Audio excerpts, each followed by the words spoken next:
Hi, everyone. Welcome. Grab a seat and get comfortable. You have just entered the Smartest Doctor in the Room podcast, where you can get the best information anytime, anywhere. I'm your host, Dr. Dean Mitchell. Today, we are tackling one of the most underutilized testing in your home. It's regarding mold testing. You know, the quality of the air that we breathe in our home is just as important as the food we eat, but a lot of times we don't think about that. And that's what my guest and I will be discussing in depth. Hi, I'm inviting all of my loyal subscribers of the podcast to join my new Patreon page.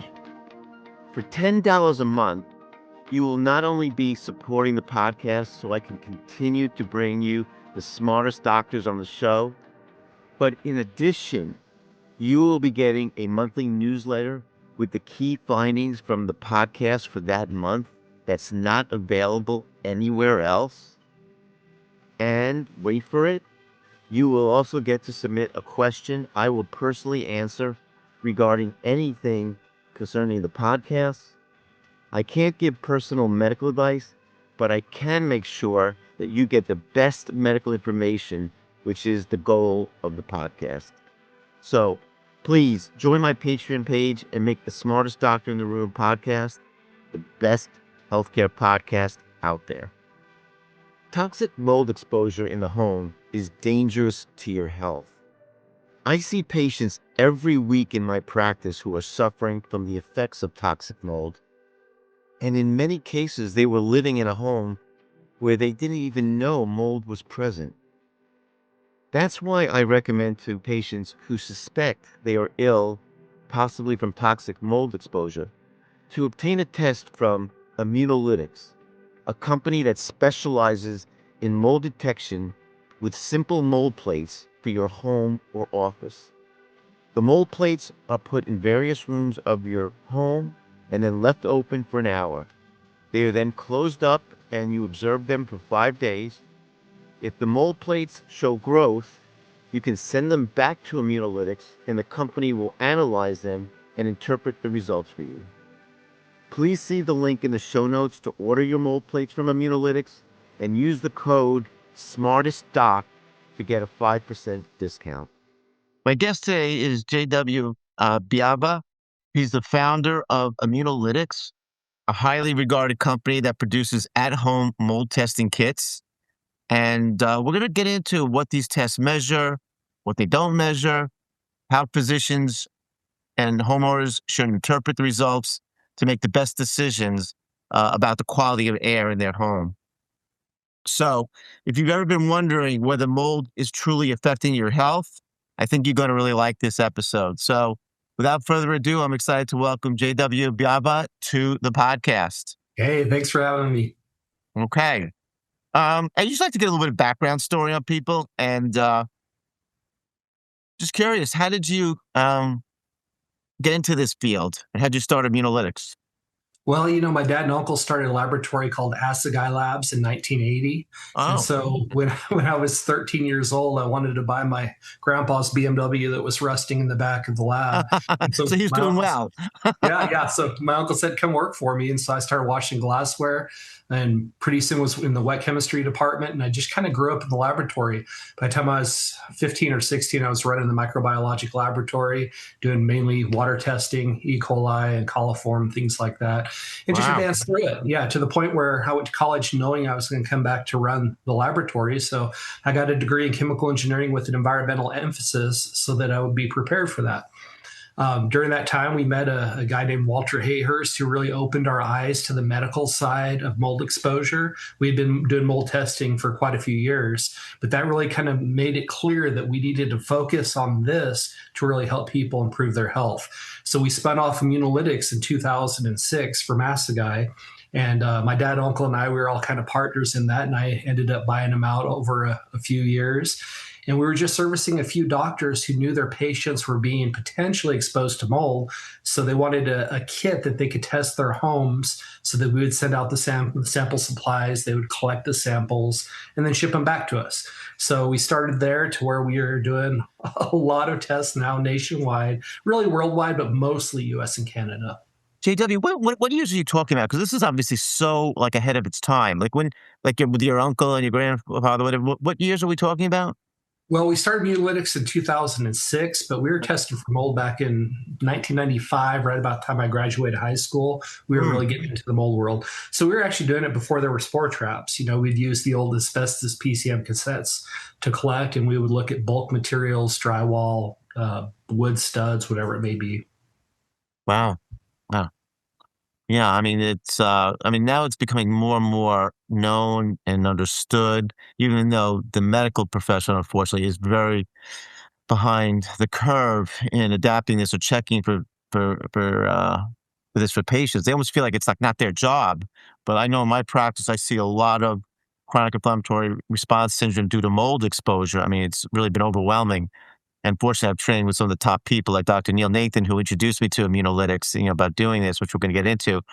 But it's a huge health problem. And unfortunately, again, my conventional colleagues were really behind because there's really never been a track to train doctors. I mean, you sort of got the family business that brought you into this, but doctors don't have that. So, all right, maybe we could just also define for our listeners too. Again, we really have an amazing background.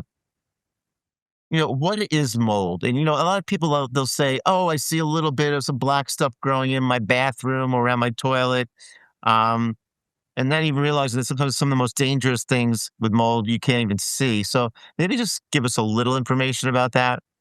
Sure, yeah. Mold, it's just a fungus, and it is so ubiquitous in our environments that sometimes we overlook it. You see a little bit of mold growing on your bread or your cheese. When I was growing up, we didn't waste anything, right? So you'd cut out as little of the mold as you could and just keep on eating. Wow. We realize now that's not the smartest way to go about it. And so since it's so commonly seen or commonly known because it's on our grout, in our showers, people, they'll say, "Oh, I don't have an allergy to mold," because that's the mentality they've had for all these years. Right. And since it is very often an invisible threat, as you were saying, it's kind of overlooked. And so mold, often the problem will be in those hidden spaces, the wall spaces, the ceiling spaces, under cabinetry, below your P-trap on your sinks, behind showers, places people don't really look. Crawl spaces is a big problem. We have a lot of flat roofs here in New Mexico, and so you get water in the interstitial space. And unlike houses out where you are, where they have an attic and you can get in there and inspect, we really can't do that here in New Mexico. There's no access to it. And so these hidden threats are the real reason that we have a problem. And really goes back to the building, how we build our buildings. It's pretty well known in our industry that the Bible refers to mold in Leviticus chapter 14 as the leprous growth on the wall. Yeah, well, back then it was simple. If you had mold growing on your wall, you would remove it. If it came back, then you just throw all the materials away. But those walls were solid. There was nowhere for the mold really to hide, so it was often visible. Now it's not really visible, so you need to have a testing strategy to pick up indications of biologic growth. We're going to get into it too, because I think also one of the confusing things, I know to me years ago, I got a better understanding of it now, is what kind of threat is mold? For example, we know mold occurs naturally in the environment. It's just part of nature. There are, as you just mentioned, again, my background in allergy, there are molds that cause allergic reactions, which are uncomfortable. Sometimes chronic illnesses like asthma, usually not life-threatening, but not healthy for you. And then there's that other whole range of toxic molds. And people have heard about that in recent years, the black mold, and, they go, "Well, I don't have that," or they're afraid that they have that. Let's talk about Immunolytics, about the mold plate tests, which are really terrific because, what I tell my patients, and I know Dr. Nathan's talked about this a lot when we've done consults together, when someone does have a concern that there's mold in their home, what do you do? Sure. And yeah, and obviously there's a couple of approaches. You can, and we'll get into this, you can do the mold plates that your company does, which is excellent. There's something we'll get into after called ERMI testing. We do swabs, or you could hire a mold inspector, which I've used, who are really good. But it seems like doing the mold plate testing is usually a good place to start before you start getting to the heavy expenses. So maybe tell us a little bit about what Immunolytics does. And also, if you wouldn't mind adding in, JW, about, because I have the reports into, we'll probably go into one of them that I have, like, what kind of molds is it telling you about? Sure. Yeah. So you mentioned gravity plates. I have sampling supplies here. So here's one of our gravity It's plates. good to see that. Yeah, for our YouTube. Yeah. Yeah, and most everybody's seen these. It's just a petri dish with auger. It's a Sabrod dextrose auger. It's not incredibly special. What's really nice about these mold plates, though, is they're individually packaged. So you can use one at a time, 100 at a time, whatever you need to do. But when we talk about air testing, you just set it on your countertop, take the lid off, and expose it for 1 hour. And that's just your sample. See what you're being exposed to. These plates are also really good for tap testing. So you say you have that sofa and you're like, man, I bought it from an auction or an estate sale or whatever, and I'm not sure if it's moldy. Well, you can take the plate in the palm of your hand, tap it 4 times, pretend like I'm the couch, let it grow and see what comes out of it. Oh, wow. I didn't know that. Because a lot of times people complain about that. I thought you could only just either place it on the floor or a desk, that kind of thing. Interesting. No, yeah, tap tests are great if you're talking carpeting. Tap tests, okay. Yep, any type of fabrics, clothing, and then let it grow. And then you can do some type of cleaning strategy on that piece and then just redo a test with the new plate that we sell for $3 a piece. The real easy way to see if there's mold contaminated items within your home. So the mold plates are wonderful because they provide a visual representation of what you're breathing, and they give us an idea of potential exposure. But there are some molds that don't grow well on the mold plate, and that's where we have things like the swabs that we sell, and it's just a little sterile tube. Pull that swab out, and you have your HVAC register or that spot underneath your sink, and you're worried about it. Send that in, and we perform a microscopic analysis where we're looking at all molds. So we're going to talk more about the ERMI, which is looking at 36 molds. We're talking about anything that has a cell wall. We can see it microscopically. Oh, so you do that also. I didn't realize that. You do that besides the mold plates. You also can do the swab a person can do if they see an area or they want to just test an area to see what they're concerned about. Absolutely. It's great for source identification. The other test that we just introduced just a little while ago is this little Swiffer. So everybody knows what a Swiffer cloth is, right? Oh, my wife knows that very well. She's an expert. Yeah. So we say for large area samples, if you want to measure an entire basement or a quarter of your house and see if there's amplified mold in the dust, especially those mold species that don't grow well on a plate, you just dust with the Swiffer, send it in to us. We do the same type of microscopic examination where we're reporting the percentage mold found in the dust. So it's a great screening mechanism. When you combine it with the gravity plates, you really have a full view of the home. You're looking at the air, you're looking at the dust. It really gives you a real good picture of what you're breathing. Hi, everyone. I know you may already know from listening to my podcast that I specialize in treating patients with toxic mold exposure. It's become a serious problem for many years as we deal with the hurricanes and floods throughout the country. Even simple bathroom water leaks from a toilet in your home over time can contribute to mold buildup. I can help patients that suffer from the symptoms of toxic mold, but I also rely on the patients getting their current residence inspected so they are not continually being exposed. My go-to person for mold exposure is Joe Reese. Joe is a certified mold inspector with decades of experience. He is super thorough and gives you a straightforward assessment and tells you whether it's safe to live in your home or if there is mold. I should know. I used Joe when I moved to my new home 4 years ago. Fortunately, when I moved in, I smelled a unusual odor in my basement, and I immediately called Joe. He came over with his instruments, and he found the problem. Afterwards, I had remediation, and the problem was solved. Joe does inspections all throughout the country. He welcomes calls to his cell phone at 908-451-4592.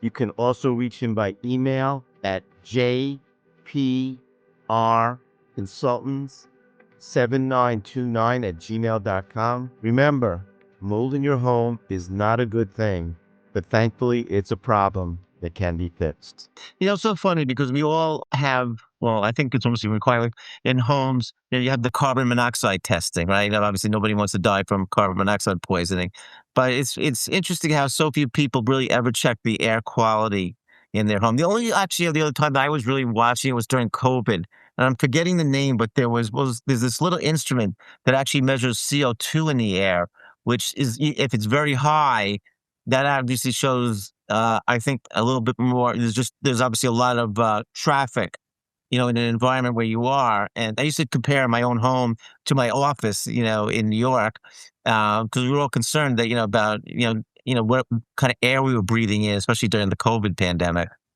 Yeah, I'm glad you brought that up. I monitor CO2 all the time. You can get meters online, Amazon, real cheap now. What that's great for is indicating whether or not you have enough ventilation. So we Interesting, know. really. So it is Oh good yeah, to inspect that too. sure. It's well known in the indoor air quality world that dilution is the solution to pollution. And so, fresh air coming in is very important. So, for instance, my master bedroom, I measure the CO2 constantly. I've got 5 kids at home, 6 total, but 5 at home and 3 dogs. And so we have a lot of CO2 being produced. So I have an energy recovery ventilator system, an ERV, that brings fresh air in continuously. So when I'm not running the ERV, I'll see the CO2 levels up around 2,000. With the ERV, they run about 550 ppm. Oh, interesting. Yeah, so it's a great measure of whether or not you're diluting the air well enough, you're getting enough ventilation. So CO2 measuring is great. Interesting. Okay. Um,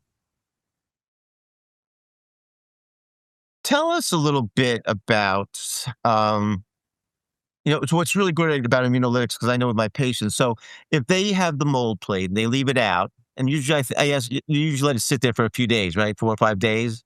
Well, 1 hour sample and then 5 to 7 days for it to 5 grow. to 7 days to see what grows. Now, I've seen on the reports that I've gotten, like you've seen some of these nasty green, yellow stuff growing. I mean, I guess occasionally something is clear if somebody's really lucky. But, I'm sure, a patient, a homeowner sees this, they're like, whoa. And from what I understand, like they could send back the mold plates to you guys and you'll analyze it for them. Yeah, the analysis is really great because we incubate them under proper conditions and then properly identify them. Some molds can be visually identified. Some have to go under the microscope to tell what they are. But then really the key of what we do is we offer a free consultation with an indoor environmental professional, whether you do 1 sample with us or 100 samples with us. So we help walk them through the report, what we see, what it means, and potential next steps to help them improve their air quality. And is that an extra cost, to analyze the mold plates? No. Oh, yeah. So the analysis is $36 per sample. So you can buy the analysis up front and then the plates free essentially, or you buy the plates for $3 a piece. Choose which ones you want to send in, and then spend $36 per sample. Then, so it saves you a little more to prepay. $3 for the plate. Mm-hmm. Oh wow! Because this way, a person can put in multiple areas of the home, which is obviously a key thing because you don't always know exactly, or you may be surprised. Like I know in my reports that I've seen, when people say, "Oh my gosh, I can't believe the dining room had more than, the bedroom." They weren't really anticipating that. Right. Yeah, and we sell a 50-pack of plates for $99, so people can do a full science experiment on their home if they would like to. Okay. When would you mention, let's say someone comes back, we'll go into some specifics, but there is a lot of mold growing in different areas too. When would they really need an inspector to come in? Because I know I've used really excellent, like Joe Reese is somebody I recommend a lot. He's really good. When do you think at that point, because, again, the testing is good, but maybe it needs to be a more, I don't know if it's called thorough or professional assessment. Yeah, I'm glad you brought that up. So I actually own a company called Airwell here in New Mexico, and we've been doing indoor air quality inspections for many years, since actually 1980. My dad and uncle, when they started the laboratory, they started the inspection firm. So we do a lot of inspections for mold and what we call medically important assessments, where we're looking for those people that are really sensitive, the things that could be making them sick. Okay. I like to compare it to plumbing or electrical work. Like when my kids clog the toilet, I don't call a plumber. I do it myself. But if my drain line is compromised, I'm not doing that, right? I'm not. Right. You have to know the draw of the line. It's even like medicine. I have a lot of patients say they think they're like mini doctors, which is okay. ChatGPT has elevated the game, but there is that threshold where you should seek medical expertise, I think. So sure. Yeah. And so it's the same with us. The Immunolytics test is so affordable, accessible, and provides some clarity. So it's a great place to start. There are many times our consultants say, hey, you need to look for professional help, and they'll guide them to some organizations that we like that could provide inspectors. So yeah, absolutely. There is always a time for an inspector. But if you're talking about routine monitoring, you're not going to pay somebody three, four, Right, $5,000. right. Well, I think I think the point is actually you just made me realize. Like, so the point is, again, maybe initially, when you see there's a problem, and then you got to decide on remediation. So again, and when I know in New York State, at least they have to be separate. So again, you want hopefully the inspector, on your side in the sense like finding what the problem is, but keeping the remediation to a reasonable where it has to be done. Where on the other side it could, get a little bit more expensive. So that I could see being, beneficial. Sure. And also on the legal side too, if you have Add that anything too. that's a Yeah. potential court case, yeah, you want a third Yes. party inspector. Yeah. I unfortunately that's the bane of the existence of taking care of these patients. It's so heartbreaking for me. I mean, I see patients that come in, I do their urine mycotoxin testing. I see they have mycotoxins in their system. We know from again testing from Immunolytics or the inspector that they got significant mold, and now some major decisions have to be made. Can they get out of their lease here in New York? Many people live in apartments, um, and it just becomes a very difficult thing. And then sometimes it becomes a legal issue, obviously, as well, because the landlord doesn't want to let them out or doesn't want to do the proper remediation. They can't continue to be sick and not have some other options. In your experience, I'm just curious too, one of the things that we see here, would you say one of the main causes of mold is essentially water damage? I don't know if you see that New Mexico tends to be a little drier here than we in the Northeast, but we've had a lot of flooding. We just had a major blizzard today in New York, which is all over, it's being seen all over the country. What do you typically find? I mean, there's a history of water damage, um, in the homes that you're seeing that have mold growing, or is it just poor ventilation? That's a great question. I like to say if there's no moisture, there's no mold. So Okay. whether it's standing water or it's high humidity, which is humidity at 60% or higher, those are the conditions in which mold needs to grow. And so if you have moisture, you're going to have mold if you don't dry it out quick enough. Right. So if nobody ever had a water issue in their home, they would almost never have a mold problem. Right. That's kind of the number one thing to know. And so, yeah, you talk about the Southwest, we're definitely a lot drier than you are, but you guys don't have flat roofed houses. You don't have swamp coolers. Those are very common here in New Mexico. And of course, we have pipes in the walls. We have flooding. And so we still have mold problems. They're just not quite as frequent as we would see in higher humid areas, especially like the Southeast US or the Northwest.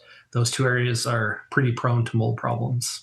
Yeah, it's interesting. I live in New York. I recently just got an apartment in Florida, and I have friends of mine who are kind of like the snowbirds because they're semi-retired. I'm still working hard, and I've heard multiple stories where, unfortunately, if something's gone wrong, and that's why a lot of them have those Nest machines now to kind of check what's going on in their apartments. Like if the air conditioning goes and they're not down there for a few months, and especially in the summertime, when they're back up here up north, I mean, mold grows like crazy there, and then it's really tough to get it out.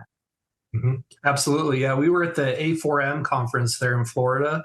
And since we were in Florida, a lot of the attendees were from Florida. Right. And they would come by and they would all say the same thing. They're like, oh, yeah, we're in Florida. Of course we have mold. And it's like, yeah, of course you have mold, but let's not tolerate it. Let's talk about how to improve your environment. Like just because it's common doesn't mean it's okay. Right. It doesn't mean you accept it. Like, oh, we just got mold. I mean, really, it causes a lot of medical issues, and I think people are becoming more attuned to that. I'd like to go over, if it's okay, JW, one of the reports that I have here, because I want to better understand. I've seen ERMI and Hurts Me Too, just for our listeners. They probably heard it on prior podcasts, talk about that, and of course, the different and really bad toxic molds. But I want to ask you a couple of things, if I can. Sure. And this also affects my algae background. Like, on one of the reports I'm looking at, so for example, Alternaria was mentioned, which is a very common mold. We know in allergy, it can cause asthma or sinusitis, but it's not usually considered a toxic mold. What's your thoughts on when that gets reported? Like in this patient, the count was 1, which again, according to your reference range, is not that significant anyway. Because usually, I think you mentioned if it's over 5, you start to get concerned. Is that right? Yes, on the total count. So Alternaria, the big mistake that's been made in the industry is not to consider it one of the toxic molds. It absolutely produces mycotoxins, and Oh, some of yeah. the sick people we see is mainly because of Alternaria. So it's something that really should be considered. We'll talk more about ERMI, but I don't agree with it being in the group 2 mold molds Ah, where essentially they say it's a common soil mold, so it's subtracted out of group 1. It is an exposure concern. So we do not want to ignore Alternaria, and it's actually usually a red flag for us. If we see Alternaria in multiple rooms, we know there's a potential an problem. issue. Oh, that's it. That's good to know. Okay.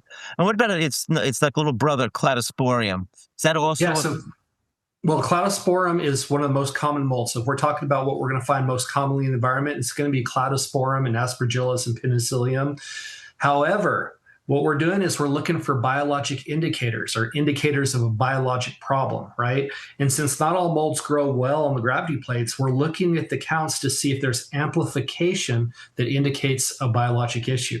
If there is, it doesn't matter what the mold is, it should be addressed. If it's I'm sorry. What do you Cladosporum, mean by amplification again? Can you explain that? higher than background. Yeah. So if you have Okay. what we would consider a normal level, if you're above that, then you need to reduce it. And of course, there's lots of reduction strategies, whether it's remediation, dilution through ventilation, if it's filtration, sometimes some of the natural botanicals for treatment, whatever we're using. And of course, cleaning, right? Removing dust, removes mold. Whatever we're doing, we want to lower those counts back to background or below if possible.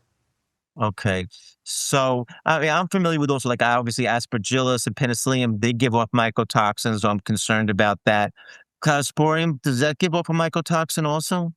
Well, that's actually a great question too, because a lot of people said, "Hey, it's a normal soil mold, doesn't give off mycotoxins, so ignore it." But now they found certain species of Cladosporum that do produce mycotoxins, and again, since it's an indicator of biologic problem amplification, what else could be there?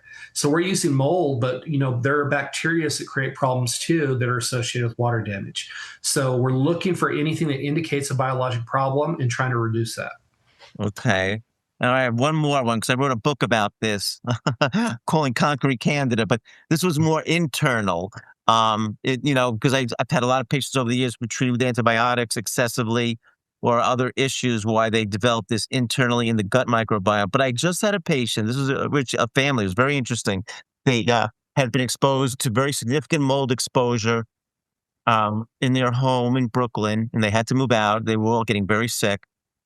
And we did the urine mycotoxins on them, it was positive. They did the immunolytics, it was positive there. And then they moved to a new place. And like you just mentioned earlier, they weren't going to bring in another inspector again, whatever. They just put the plates down.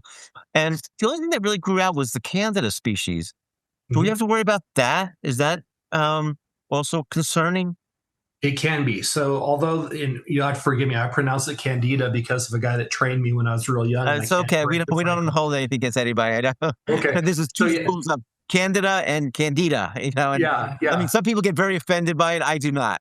Go ahead. Okay. So the Candida can be associated with water damage, but most commonly when we see it indoors, it's usually from people or pets. So they're just kind of shedding the Candida.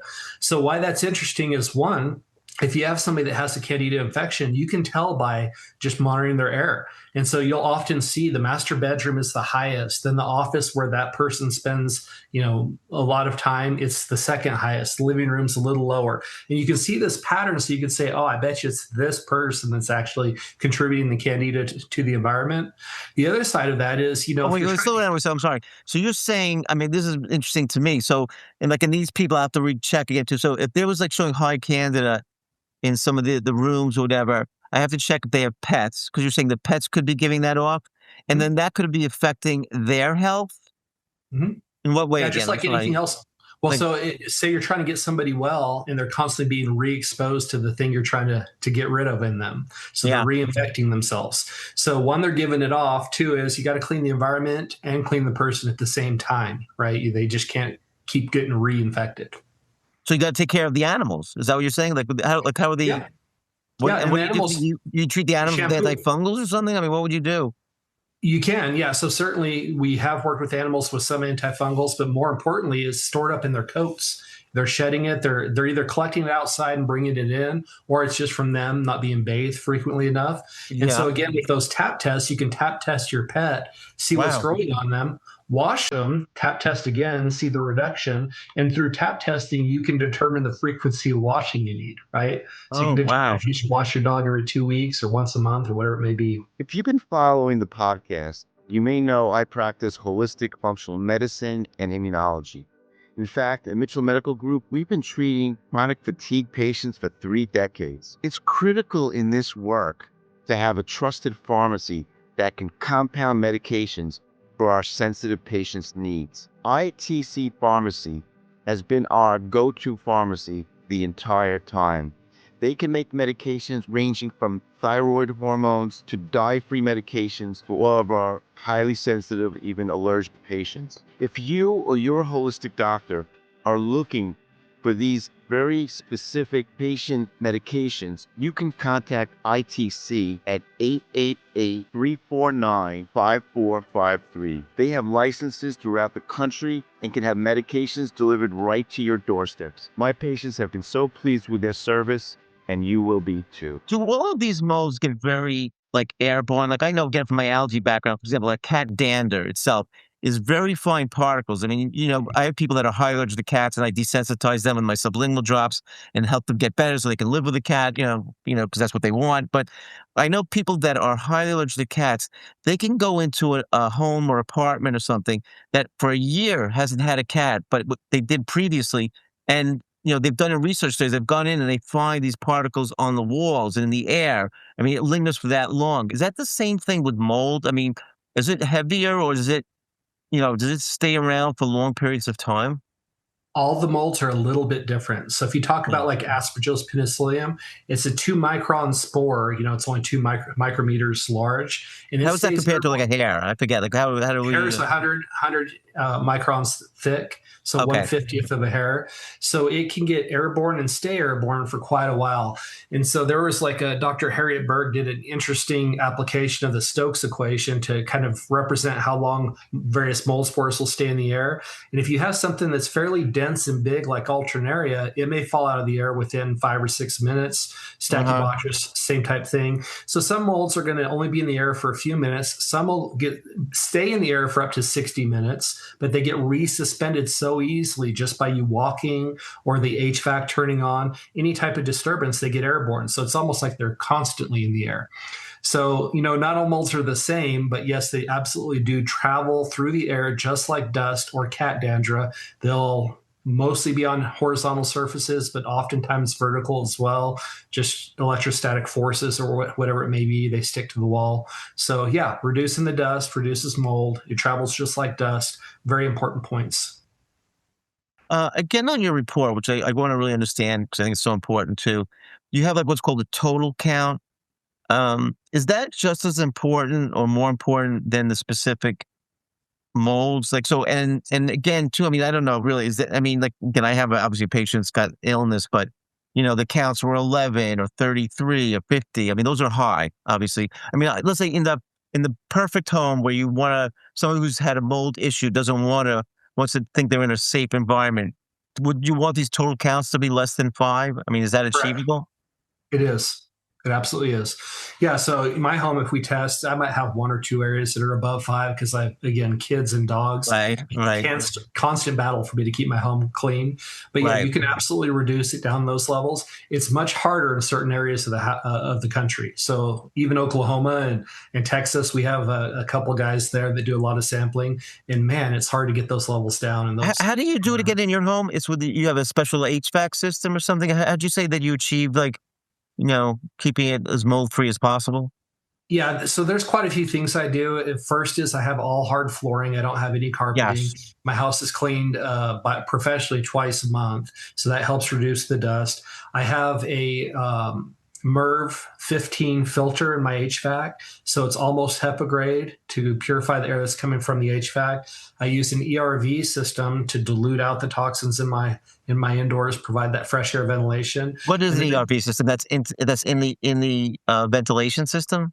it's a separate system that ties into the ventilation system so that I get 24-hour day fresh air through the HVAC system. It's called ERV. It's ERV, Energy Recovery Ventilator. Yep. And there's a HRV, which is just a heat recovery ventilator. So it depends on if you have air conditioning or not.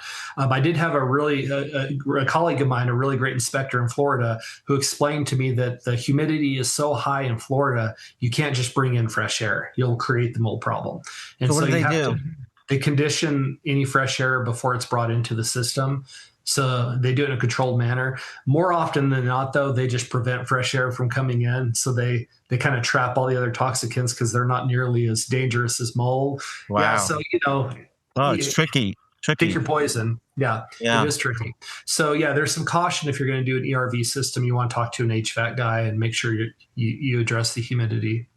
So I do that. I use the natural botanicals. We have sister companies, BioBalance and CitrusSafe. We use citrus-based seed extracts to actually treat the mold.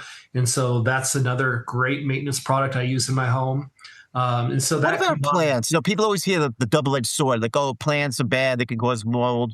But yeah, we know plants, take in carbon dioxide and give out oxygen. What would you say about plants in somebody's home? More often than not, they're a problem because of the exposed soil and overwatering. Those are the two big issues. So if you use some type of river rock or something to kind of try and keep the soil down inside of the plant, make sure you don't store your plants in wicker baskets or on top of wood shelving in which, you overwater and now you created a mold problem, then it's okay. So, in my house, my wife does bring in a few plants, but we try to keep it to a minimum. What about also too? I sometimes tell patients, because sometimes we can, like I said, a sticky situation. Somebody's still in the mold situation. They're battling with their landlord. I'm starting to treat them. And again, we're getting it pretty cold here in the winter in New York. But I'll sometimes tell them, leave the window open. Does that help too? Just getting a little bit of like the fresh air coming in. The easy answer is yes, right? I mean, it makes perfect logical sense, but a lot of times the windows are so contaminated that you're actually just blowing in more mold. And so if you were to lift your window and look in, just the little window channel around, right. It's full of gunk and debris. It has to be cleaned and really in good shape if you're going to leave your windows open. Which is not the outside air, it's the actual window sill itself. Yeah, it's the whole window frame, because dust and debris collects there. And of course, when it rains, it gets wet. And so if that's not cleaned out, that's a problem. And then you were talking about, it's kind of cold there. Well, condensation is a big problem on windows. And so if you have any discoloration around the window, which could be mold growth, when you open that window, that's all blowing in. So is fresh air good? Yes, always. But consider what the fresh air is coming through. And what applications like that, we really like a 12% peroxide if we really need to clean up inside those window channels. So if you can do it with soap and water, great, but peroxide's another great option. Okay. I want to go back to one more thing, which is important before we kind of get near the end. But so with the reports that I've seen from Immunolytics, it mentions the alternarias, cladosporiums, epicoccium, et cetera, It doesn't mention the stachyboitres, the chemotobiums, et cetera, which again, I've always been taught are the toxic black mold. Now you said you have a kit that you can do testing for that, with the new swab. So, again, when should people do both tests? Always, yeah. Always. So if you will see Stachybotrys and Chaetomium on mold samples, it does occur, and we do report it when it's there, but it does not grow well on the agar, and it does not get airborne easily. So especially like Stachybotrys, it grows slime-like, and the spores are fairly big and dense, and so they fall out of the air quickly. And so dust testing is always better for those molds. And so that's where we talk about like the Swiffer, or the swab. Microscopically, we're always going to pick it up if it's there. The plates is kind of hit or miss. I'd like to take a moment to let my listeners know that my new book, Conquering Candida, is now available on Amazon in paperback and ebook. If you believe you suffer from Candida, this is the first book in 50 years since the original book, The Yeast Connection by Dr. William Crook, to give credence to this underdiagnosed and undertreated condition. If you also want to understand gut health and the microbiome, I also believe you will enjoy this book. I do appreciate if you read this book to rate it on Amazon and provide your comments and a review. So when somebody goes to, like, what I tell people, order Immunolytics, go to the site, they'll see these three options essentially, and they most Yeah. likely they should do all three. Yes. So, one of the keys to our company is that we have a build your own test kit where you can specify any number of any type of sample that you need. So you're not getting a bunch of stuff you don't need. Right. And we do have default kits, though, that include, one is just 5 plates and a swab. One has a swab plus some bacteria plates to see if there's high levels of bacteria. And then the top of the line one includes the Swiffer, the swab, the bacteria plates, the mold plates. So we try to make it easy if people really don't know what they're Yeah, but I almost feel like it's like you could be missing something. So the top of the line one, does that have like a name, like the kit or something, or no? Yeah, it's the Quick Start Total Home. Quick Starts Total Home. Okay. Yep. And what does that typically run? That one's $388, I believe, and that's all the bells and whistles. So Okay. it just depends on what degree of analysis you want to do. Okay. No, I think this is all really super important stuff. GW, is there something we didn't cover today? Because I think we did kind of do a nice 360 of a lot of the key things. Is there anything else maybe you want to bring up? Well, if you want to talk about the ERMI HERTSMI, we could do that. Yes, yeah, please. Yes, yeah. Give me the. Okay, so the MSQ PCR analysis is a dust analysis, and it's looking for any fungal DNA. So it doesn't matter if it's a spore or hyphal fragment or just fragments of spores, whatever it is, it would pick it up. And so the ERMI HERTSMI test does provide some good data for you. It's we're doing a test right now to show that the Swiffer test is going to be similar enough that you don't have to pay the high cost of the ERMI HERTSMI, because at $250 a sample, and you need really a minimum of 3 samples to have any statistical significance within a home.